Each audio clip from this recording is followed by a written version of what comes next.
Hello everyone, आज हम इस वीडियो में डिस्कस करने वाले हैं 17 अक्टूबर के करंट अफेयर्स क्विज। चैनल पे आप लोग नए हैं तो चैनल को सब्सक्राइब कर दें, वीडियो अच्छी लगी तो वीडियो को लाइक कर दें। सो आज फर्स्ट क्वेश्चन हमारा है यहाँ पे, consider the following crops. So basically यहाँ पे जो क्रॉप्स हैं तो इसमें से हमें बताना है कि राबी सीजन में कौन सी ग्रो की जाती है। सो यहाँ पे जो है barley, gram, safflower and soybean. So यहाँ पे जो हमारे पास चारों क्रॉप्स दी गई हैं तो राबी क्रॉप्स बेसिकली होती कौन सी क्रॉप्स हैं जो कि पोस्ट मानसून लगाई जाती हैं और उन्हें हार्वेस्ट किया जाता है मार्च अप्रैल के मंथ में। सो पोस्ट मानसून लगाई जाती हैं एंड हार्वेस्ट किया जाता है मार्च अप्रैल के मंथ में। और ये क्रॉप्स बेसिकली होती कौन कौन सी है, फॉर एग्जाम्पल जैसे हम बात करें वीट की, सो वीट हो गया, बार्ले हो गया, ग्राम हो गया, या जिसे मसूर दाल कहते हैं जिसे लेंटिल, तो लेंटिल हो गया। तो ये बहुत सारी क्रॉप्स होती हैं जो कि राबी सीजन में लगाई जाती हैं एंड हार्वेस्ट की जाती है उसे मार्च अप्रैल में। सो यहाँ पे वीट नहीं है, सो बार्ले होगा, बार्ले हमारा सही है, ग्राम हो गया, सफ्लावर हो गया। सो सोयाबीन जो होती है ये हमारी राबी सीजन में नहीं होती। सो यहाँ पे आंसर जो होगा हमारा वो होगा only 3। The right answer is only 3। तो यहाँ पे सी हमारे पास करेक्ट आंसर है। The next question is Prakash Singh case 2006 is related to. So Prakash Singh case 2006 is related to, Prakash Singh case जो था ये बेसिकली किसके लिए था, ये था पुलिस रिफॉर्म के लिए। सो यहाँ पे ऑप्शन नंबर डी जो है यहाँ पर राइट आंसर होगा हमारा। इस केस में सुप्रीम कोर्ट ने जो गाइडलाइंस दी थी, 7 गाइडलाइंस दी थी पुलिस रिफॉर्म्स के लिए। सो 2006 केस है प्रकाश सिंह केस, प्रकाश सिंह 2006 केस। इसमें बेसिकली सुप्रीम कोर्ट ने 7 गाइडलाइंस दी थी पुलिस रिफॉर्म्स के लिए। सो यहाँ पे डी जो होगा हमारे पास राइट आंसर होगा। The next question is consider the following latitudes. So यहाँ पे लैटिट्यूड दिया गया है और बॉर्डर दिए गए हैं कि कौन से लैटिट्यूड के बीच में कौन सी कंट्रीज हैं। सो यहाँ पे अगर हम 17th पैरेलल की बात करते हैं तो यहाँ पे बोला है Iran and Iraq. So 17th parallel जो था ये ईरान इराक के लिए नहीं है। ये बेसिकली 17th पैरेलल की अगर हम बात करते हैं तो ये फर्स्ट थिंग, ये 17th पैरेलल अगर हम अभी की बात करें प्रेजेंट की तो ये एग्जिस्ट नहीं करता है। क्यों एग्जिस्ट नहीं करता है? अगर हम 17th पैरेलल की बात करते हैं तो ये पहले डिफाइन किया जाता था किसका border, north and south Vietnam का। नॉर्थ एंड साउथ वियतनाम का जो है ये बॉर्डर कंसिडर किया जाता है 17th पैरेलल। बट अब क्या है, अब वियतनाम एक ही कंट्री है, नॉर्थ वियतनाम या साउथ वियतनाम अलग अलग 2 कंट्रीज नहीं है। सो दैट्स वाई ये जो 17th पैरेलल है अब ये एग्जिस्ट नहीं करता। तो यहाँ पे पेयर 1 जो है हमारे पास बिल्कुल इनकरेक्ट है कि 17th parallel Iran and Iraq नहीं है। ये बेसिकली अब एग्जिस्ट ही नहीं करता और अगर कभी आ गया कंट्रीज तो ये था north Vietnam and south Vietnam के बीच में। सेकेंड यहाँ पे हमारे पास 38th parallel USA and Canada. So 38th parallel की अगर हम बात करते हैं तो 38th पैरेलल हमारा north Korea and South Korea के बीच में है। So north Korea and South Korea यहाँ पे जो है ये भी इनकरेक्ट पेयर है क्योंकि 38th पैरेलल हमारा है North Korea and South Korea का, ना कि यूएस एंड कनाडा की। सो यूएस एंड कनाडा की अगर हम बात करें सो यूएस एंड कनाडा के लिए होता है 49th पैरेलल। सो 49th पैरेलल, सो यहाँ पे ऑप्शन ये जो थर्ड पेयर है ये 49th पैरेलल दिया गया है North Korea and South Korea. So ये भी हमारे पास क्या हो जाएगा, इनकरेक्ट हो जाएगा बिकॉज 49th होता है यूएसए कनाडा के लिए एंड 38th होता है North Korea and South Korea के लिए एंड 17th अब एग्जिस्ट नहीं करता, पहले करता था साउथ एंड नॉर्थ वियतनाम के लिए। सो यहाँ पे कोई भी पेयर हमारा करेक्ट नहीं है, हमसे यहाँ पे करेक्ट पेयर पूछा था। So the right answer is none of the above. So D जो होगा हमारे पास करेक्ट आंसर होगा, none of the above. The next question is international energy outlook 2024 is released by. International energy outlook report जो है ये basically कौन सी agency इसको रिलीज करती है? सो the right answer is international energy agency. International energy agency international energy outlook 2024 जो अभी release हुआ है basically recently.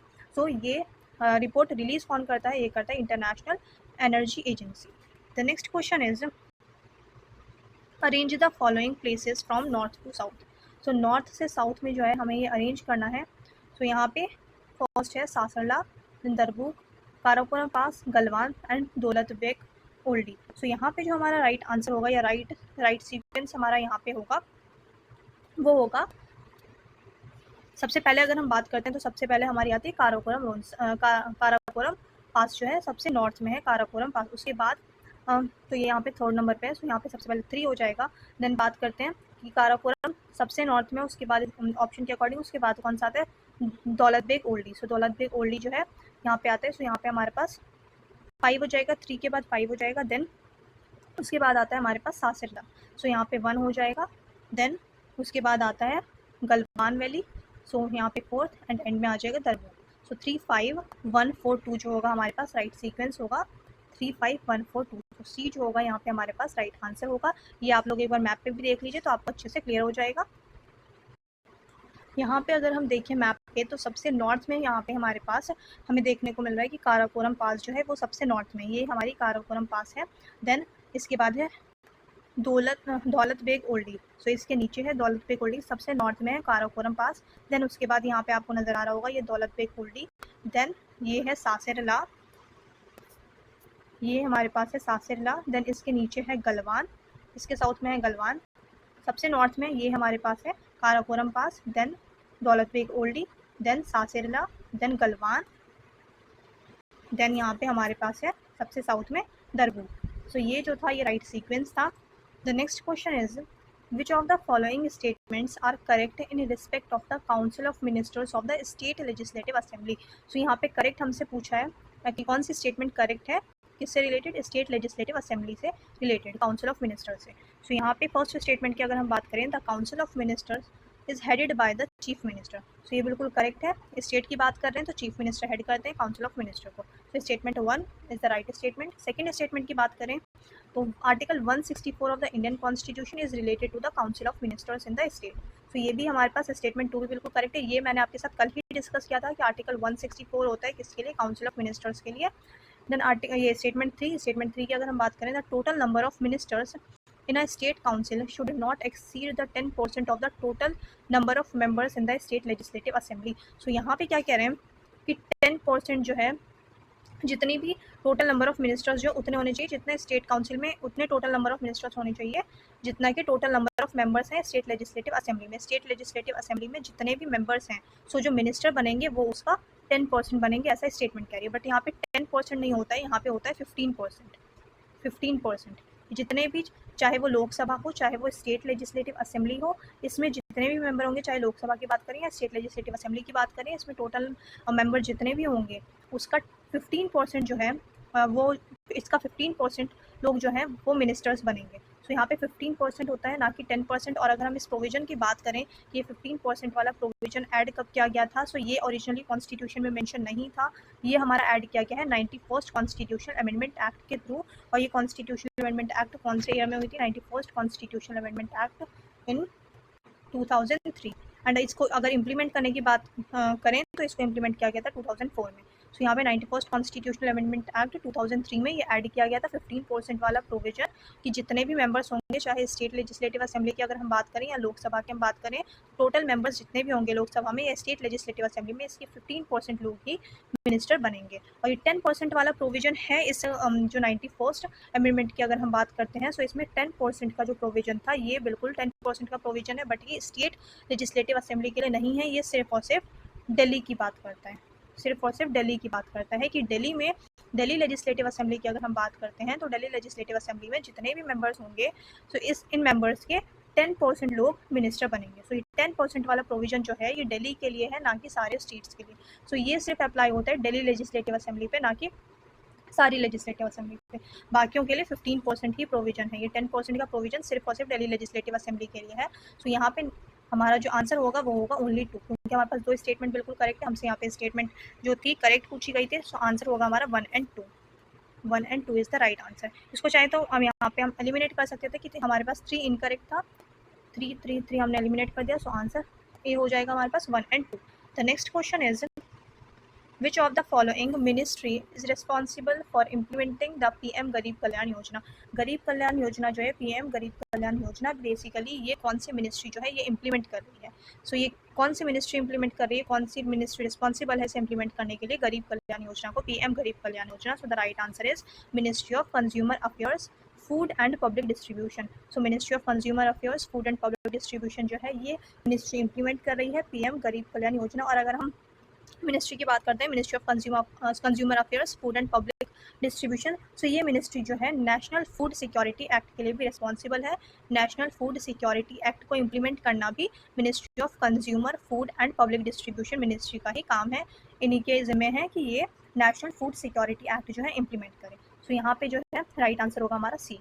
The next question is consider the following with reference to the national pharmaceutical pricing authority. So national pharmaceutical pricing authority से related यहाँ पे statements हैं, तो यहाँ पे हमने करेक्ट स्टेटमेंट बतानी है। तो स्टेटमेंट 1 की अगर हम बात करते हैं, तो यहाँ पे करेक्ट मैंने बोलता करेक्ट बतानी है यहाँ पे। So the NPPA is responsible for ensuring that essential drugs are available at affordable price under drug price control order. तो यहाँ पे स्टेटमेंट 1 जो है ये बिल्कुल करेक्ट है कि ये नेशनल फार्मास्यूटिकल प्राइसिंग अथॉरिटी के जिम्मे है ये चीज़ कि ये इंश्योर करते हैं कि एसेंशियल ड्रग्स जो है वो अवेलेबल हो अफोर्डेबल प्राइस पे under drug price control order के under.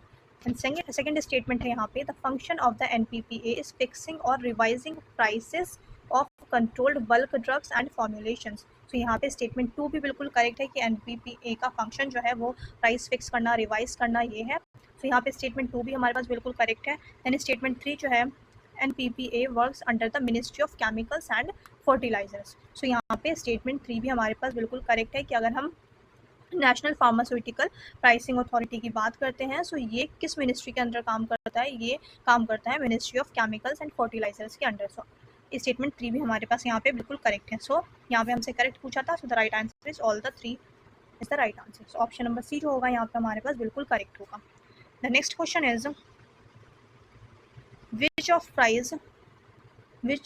which of the following is true about the Swedish Riksbank price। Swedish Riksbank price मैंने आपके साथ पहले भी डिस्कस किया है, ये बेसिकली इकोनॉमिक्स में दिया जाता है, इकोनॉमिक्स के लिए दिया जाता है और यहाँ पे से रिलेटेड स्टेटमेंट पूछ रहे हैं। सो ये देखते हैं, it is only awarded to individual from Sweden, ये सिर्फ और सिर्फ स्वीडन के इंडिविजुअल्स को दिया जाता है। सो ये यहाँ पे इनकरेक्ट है बिल्कुल।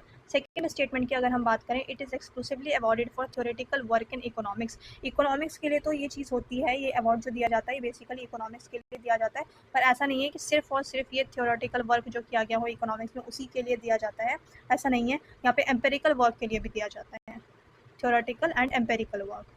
सो यहाँ पे जो होगा ये स्टेटमेंट बी भी हमारे पास इनकरेक्ट हो जाएगी। थर्ड स्टेटमेंट की अगर हम बात करें, it was established by the Riksbank in honour of Alfred Nobel. So यहाँ पे स्टेटमेंट सी जो है ये भी हमारे पास इनकरेक्ट है। देन स्टेटमेंट डी है, it is awarded annually in Stockholm. So यहाँ पे स्टेटमेंट डी हमारे पास बिल्कुल करेक्ट है कि हर साल एनुअली दिया जाता है ये अवार्ड स्टॉकहोम में। सो यहाँ पे अगर हम बात करते हैं स्वीडिश रिक्सबैंक अवार्ड की अगर हम बात करें, तो ये बेसिकली प्राइज़ दिया जाता है इकोनॉमिक्स में। ये मैंने आपके साथ पहले डिस्कस किया था कि इकोनॉमिक्स में ये प्राइज़ दिया जाता है और ये बेसिकली ये एल्फ्रेड नोबल जो थे इनके ऑनर के लिए ये प्राइज़ देना स्टार्ट किया था। इसे हम नोबल प्राइज़ इन इकोनॉमिक्स भी कहते हैं, नोबल प्राइज़ इन इकोनॉमिक्स भी कहते हैं। ये किसकी मेमोरी में स्टार्ट किया गया था? एल्फ्रेड नोबल की मेमोरी में ये स्टार्ट किया गया था। और ये बेसिकली ये स्टार्ट कब किया गया था, इस्टेब्लिश किया गया था ये देना जब स्टार्ट किया तो कब किया? 1968 में बाय स्वीडन सेंट्रल बैंक ने स्टार्ट किया था 1968 में in the memory of Alfred Nobel. और इसे नोबल प्राइज़ इन इकोनॉमिक्स भी कहा जाता है। और ये सिर्फ और सिर्फ थियोरेटिकल वर्क के लिए नहीं होता, ये एम्पेरिकल वर्क के लिए भी दिया जाता है। सो यहाँ पे जो होगा क्वेश्चन के अकॉर्डिंग हमारा ऑप्शन नंबर डी बिल्कुल करेक्ट है कि एनुअली दिया जाता है स्टॉकहोम में। The next question is, consider the following with reference to the countries that share their borders with Iran।